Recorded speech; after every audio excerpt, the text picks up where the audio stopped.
बिस्मिल्लाहिर्रहमानिर्रहीम। आज हमारा दूसरा सबक है और इस सबक में हम बात करेंगे अरबी हरूफ हिजा के ऊपर आने वाली कुछ अलामात की। इन अलामात को एराब कहा जाता है और इसकी तफसील आगे आएगी। और इनको हरकत भी कहा जाता है, ये हरकत की जमा है। और इसी तरीके से इनको उर्दू में हमारे यहाँ जो लफ्ज़ उमूमन बोले जाते हैं ज़बर, ज़ेर और पेश इनको कहा जाता है। और इसकी जो बुनियाद है वो ज़्यादा हमें कोई ज़्यादा परेशान होने की उसमें ज़रूरत नहीं है।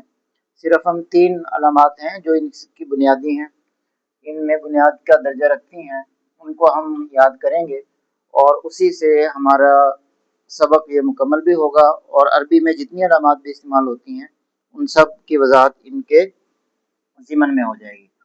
सबसे पहले है जी ज़म्मा, और इसको उर्दू में इसको कहा जाता है पेश, और ये इसकी अलामत है ये। और जिस लफ्ज़ पर ये आती है उसको मज़मूम कहा जाता है।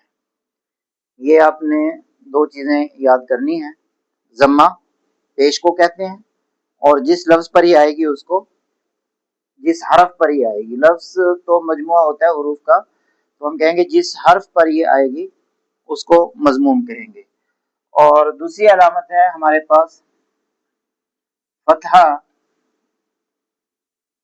ये उर्दू में इसको कहते हैं जी ज़बर, और ये इसकी अलामत है। और जिस लफ्ज़ पर ये आएगी उसको मफ्तूह कहा जाता है। और मफ्तूह हमारे उर्दू ज़बान में उस कौम को भी कहा जाता है जिस पर फतह हासिल कर ली जाए, यानी जिस पर इंसान ज़बरदस्त हो जाए, गालिब हो जाए, उसमें भी यही मफहूम पाया जाता है। तो फतह और मफ्तूह। और तीसरा है जी कसरा, ये उर्दू में इसको ज़ेर कहते हैं, और ये हरफ के नीचे इस तरह होती है, ये अलामत है इसकी। और जिस लफ्ज़ पर ये आएगी, जिस हरफ पर ये आएगी उस हरफ को मकसूर कहेंगे। बार बार लफ्ज़ निकल रहा है मुँह से, यानी जिस हरफ पर ये आएगी उसको हम मकसूर कहेंगे। इसकी मिसाल अभी हम देते हैं। अच्छा, इसकी मिसाल के लिए, इन तीनों की मिसाल के लिए ये दायरा एक मैंने बनाया है, और हम इस दायरे से बहुत अच्छे तरीके से इसकी वजाहत कर सकते हैं। ये मैंने लिख दिया कि इसके ऊपर बा का हरफ ताजी। अब ये इसके ऊपर आ गया, ये है जी ज़बर की अलामत। ज़बर को जब हम खींचते हैं, ये कायदा है अरबी ज़ुबान में कि वो खड़ी ज़बर बन जाती है, यानी ये अलिफ से कुछ छोटी होती है। ये मैंने इसलिए लिखी है ताकि इस पर नज़र आ जाए। तो इसको अरबी ज़ुबान में इसको अलिफ मकसूरा भी कहते हैं। और ये इस पर आ गई ज़ेर की अलामत, इसको हम कहते हैं कसरा, और जिस लफ्ज़ पर ये होगा उसको मकसूर कहेंगे। इसको हम यूं खींचें तो ये नीचे की तरफ खड़ी ज़ेर बन जाती है। और ये आ गई पेश की अलामत, जिसे हम कहते हैं ज़म्मा, और जिस हर्फ पर ये आएगी उसको हम मज़मूम कहेंगे। अब ये देखिए दायरा मैंने इस वजह से बनाया कि ये अलामात को अगर हम इस तरीके से जोड़ें तो ये आपको देखेंगे कि ये एक दायरा नुमा इसकी एक शक्ल बन रही है। इस वजह से दायरे से इसकी ज़रा अच्छे तरीके से वजाहत हो जाएगी। तो ये 3 अलामात बुनियाद हैं, ज़म्मा, फतहा, कसरा। और जिस लफ्ज़ ज़म्मा आएगा मज़मूम, जिस पे फतहा आएगा वो मफ्तूह, और जिस पर कसरा आएगा वो मकसूर हो जाएगा। जिस हर्फ पर हमें कोई हरकत नहीं देनी बल्कि उसको साकिन रखना है, हरकत का मुतजाद है साकिन, उसको ठहराना आवाज को वहां पे, तो उसको कहा जाता है, उस अलामत को जज़म भी कहा जाता है। और इसी तरीके से इसको सुकून भी कहा जाता है। और जिस लफ्ज पर ये होगी उसको मजजूम या साकिन उसको हम कहेंगे। जज़म से मजजूम, सुकून से साकिन हम उसको कहेंगे। इसकी 2 अलामतें उर्दू में इस्तेमाल होती हैं, अरबी में भी और उर्दू में भी। एक ये वाली अलामत है यानी उल्टा 8 अरबी वाला, और दूसरी ये वाली अलामत है जो पेश की तरह होती है, लेकिन पेश का ये मुंह बंद होता है जबकि इसका मुंह यहाँ से खुला होता है। ज्यादा बेहतर आपको समझने के लिए ये रहेगा इसके अंदर कि हम इसको यूं तरीके से ये बा के ऊपर जज़म की अलामत यूं डालें, इसका मतलब ये है कि दोनों तरफ से आवाज इसके ऊपर आके ठहर रही है, जिसको हम जज़म कहते हैं। जज़म का मतलब होता है ठहरना, किसी आवाज को ठहरा देना। तो ये अलामत इसके लिए इस्तेमाल करने में, समझाने में इसको आसानी हो जाएगी कि इस तरीके की ये अलामत जो है वो हुआ करती है। तो इसमें जबर, जेर, पेश, खड़ा जबर, खड़ी जेर, और इसी के साथ हम इसको जो है ना उल्टा पेश यूं करके अरबी ज़बान के अंदर डाला जाता है किसी भी हर्फ पर, तो ये उल्टे पेश की अलामत है इसको खींचने से। जबर को यानी फतहा को हम खींचते हैं तो ये खड़ी जबर बन जाती है। पेश को हम खींचते हैं, ज्यादा वो करके आवाज निकालेंगे तो उल्टा पेश हो जाएगा। और बी को अगर हम नीचे की तरफ खींचते हैं, बी करके हम उसकी आवाज निकालेंगे तो इस तरीके से वो खड़ी जेर बन जाएगी। और दूसरा इसी तरीके से इन तीनों की अगर हम दोहरा दोहरा इनको कर देते हैं, दो जबर भी आती हैं, दो जेर भी आती हैं, और दो पेश यूं करके आती हैं, तो ये भी इसी जम्मा फतहा और कसरा की अलामत है। इन तीनों को मिलाकर जो है वो तनवीन कहा जाता है। तनवीन का मतलब होता है नून की आवाज देना।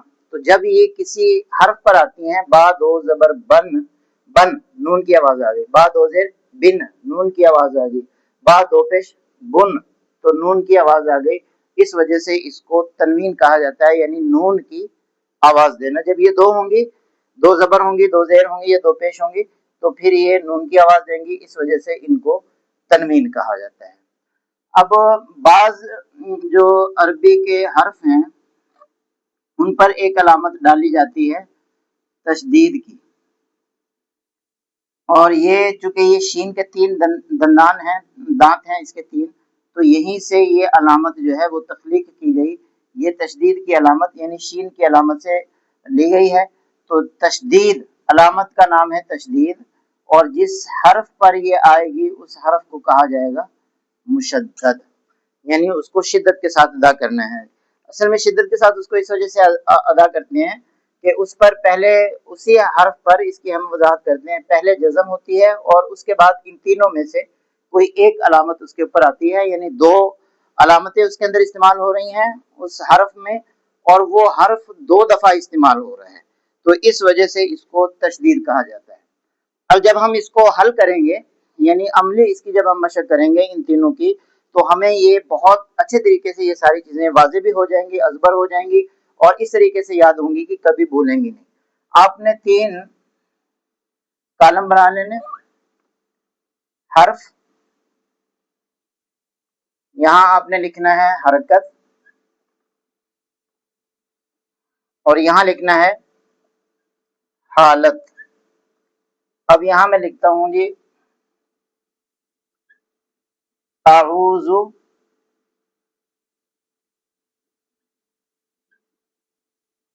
बिल्लाहि मिनश शैतानिर रजीम।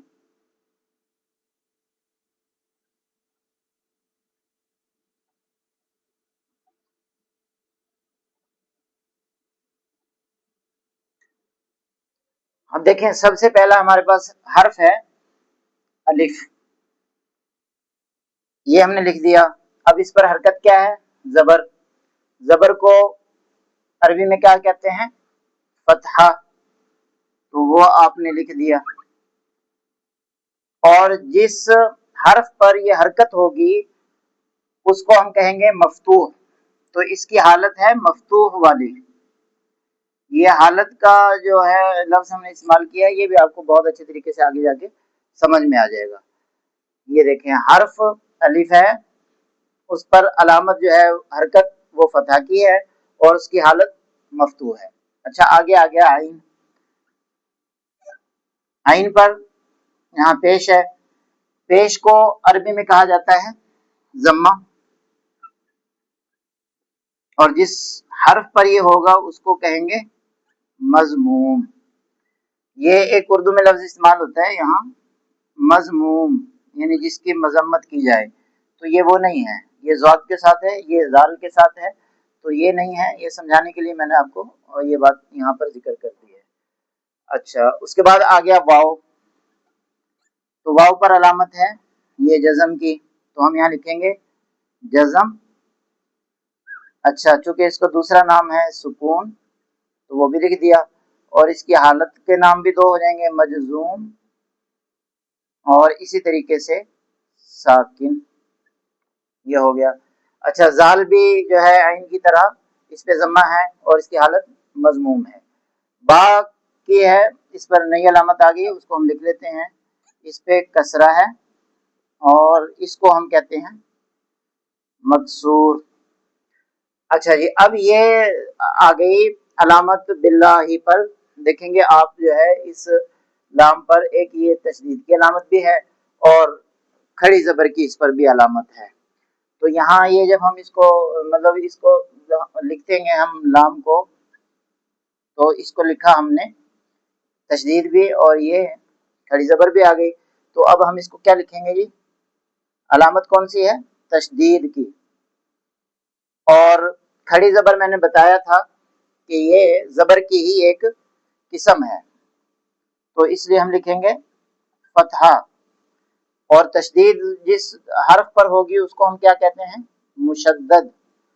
اور فتح جس پر ہوگا اس کو ہم کیا کہیں گے؟ مفتوح. تو اس طریقے سے آپ نے کچھ قرآن کریم کی کوئی بھی آیت لے لیں، سورہ فاتحہ آپ کریں، ایک صفحہ بنائیں اور اس میں پوری سورہ فاتحہ اوپر قرآن کریم سے دیکھ کر لکھیں، خود لکھیں اپنے ہاتھوں سے، اس پر اعراب بھی ڈالیں، یعنی حرکات یا علامات جس کو ہم کہتے ہیں زیر زبر پیش، وہ خود بھی ڈالیں، مشق ہو جائے گی لکھنے کی، سمجھ آ جائے گی ساری. اور اس کے بعد صفحے پر یہ 3 کالم بنا کر ان کے اندر اسی طریقے سے اس کی سورہ فاتحہ کی پوری مکمل مشق کر لیں، تو آپ کو یہ علامات اور یہ حرکات اس طریقے سے یاد ہو جائیں گی کہ کبھی زندگی بھر نہیں بھولیں گے. اب اس کے بارے میں 3 اہم نکات میں آپ کو بیان کرتا چلوں اعراب کے حوالے سے. سب سے پہلا نقطہ یہ ذہن کے اندر رکھیں کہ یہ جو حرکات ہیں یہ عربی زبان کے اندر تخلیق کی گئی تھی قرآن کریم پڑھنے کے لیے تاکہ آسانی ہو جائے.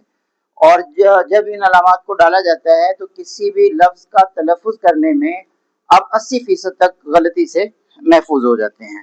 اچھا جب عربی کے اندر ڈالی گئی تو اب بعض اوقات ہمارے ہاں کچھ جیسے سندھی زبان ہے، عربی کا چونکہ اثر وہاں زیادہ رہا اور سب سے پہلے عرب وہاں داخل ہوئے تھے محمد بن قاسم کے دور کے اندر، تو انہوں نے عربی زبان سے یہ علامات لے کے حرکات لے کے اپنی زبان کے اوپر بھی ڈال دی.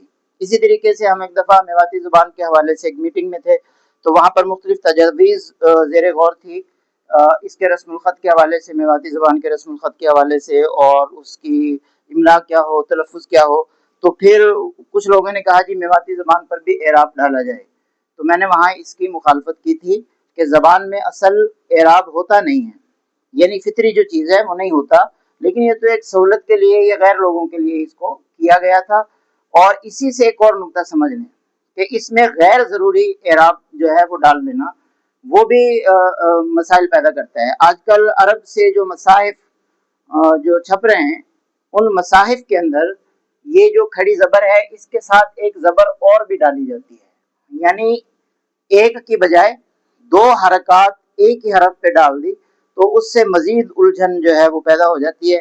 اور جو لوگ اگر یہاں کا مصحف دیکھیں گے اور وہاں کا مصحف دیکھیں گے تو وہ پریشان ہو جائیں گے، اچھا وہاں تو ایک ہے مطلب اور یہاں 2 ڈالی ہوئی ہیں. ان کا ایک معلوماتی چیز آپ کو یہ بھی بتاتا چلوں کہ ان کا جو آغاز ہوا تھا اور زیادہ اس پہ جو کام کیا ہے ہمارے ہاں، ایک کتاب ہے امام دانی اموی نے یہ لکھی ہے، اندلس کے یہ جہید عالم دین تھے، المحکم فی نقط المصاحف. اس کی PDF مل جائے گی نیٹ سے آپ کو، وہ آپ پڑھ سکتے ہیں جو عربی پڑھے ہوئے جو حضرات ہیں. اس میں اس کی تفصیل دی ہوئی ہے.